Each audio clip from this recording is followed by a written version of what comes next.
Mark 5, verses 6 through 13 from the NIV, it says, "When he saw Jesus from a distance, he ran and fell on his knees in front of him. He shouted at the top of his voice, 'What do you want with me, Jesus, Son of the Most High God?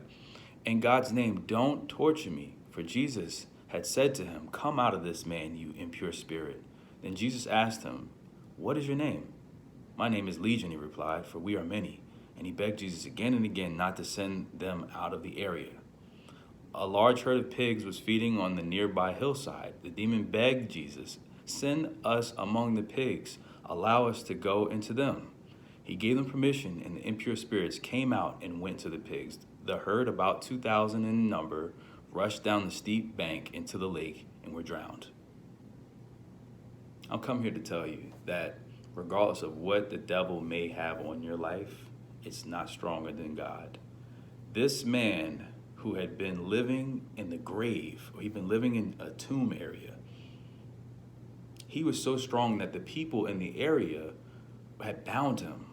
They bound him on his hands and his feet. He broke what they bound him with. They bound him to where he couldn't move, and he broke through that.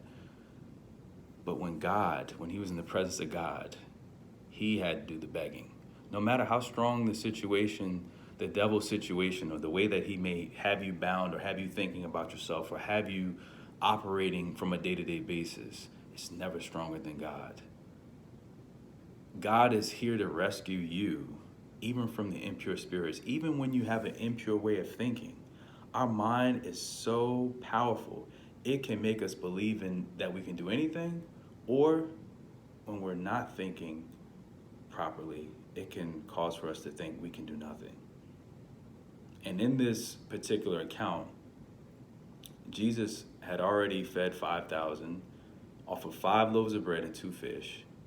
He had already walked on water. He had already spoke to his disciples about what they're supposed to do when they go out. They sent them out 2 by 2.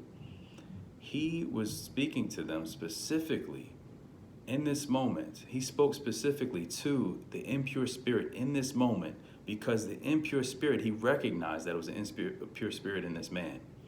And sometimes in our lives, we have to realize that we have to speak to the impurity that is within us or within the people that's around us. We have the power, and we also have the authority. God has given us the authority to cast out demons with the power of the Holy Spirit that operates in us. And sometimes it takes for us to realize that we have that power. Never doubt that you have that power. Regardless of the situation, regardless of how strong, this man was bound by his hands and feet, and he broke the binds.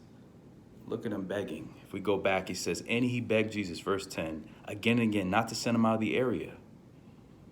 He was begging this strong spirit within this man. He had to come out, though. When Jesus said, get out of here, and he sent them into pigs. And what did the pigs do? They went down a hill and they killed themselves. The thief come not.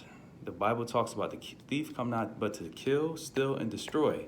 God has come that we may have life, and we have life to the full. He wants us to have a full life. So whatever is impure in you, he can get out of you, send it out of you. And then from there, your light can shine before all men, that God may be glorified. And he's here to do that.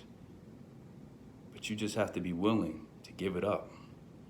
We have to be willing to know that we serve a God that's strong enough to get us out of any situation, regardless of how strong it may look. It's never too strong for God. God's all-powerful, all-knowing, and ever-present. So he's seeing you right now in the situation that you're in. And regardless of what that is, he's got you, and he'll get you out of it. Will you trust him? And know that he's here for you. He's never left you.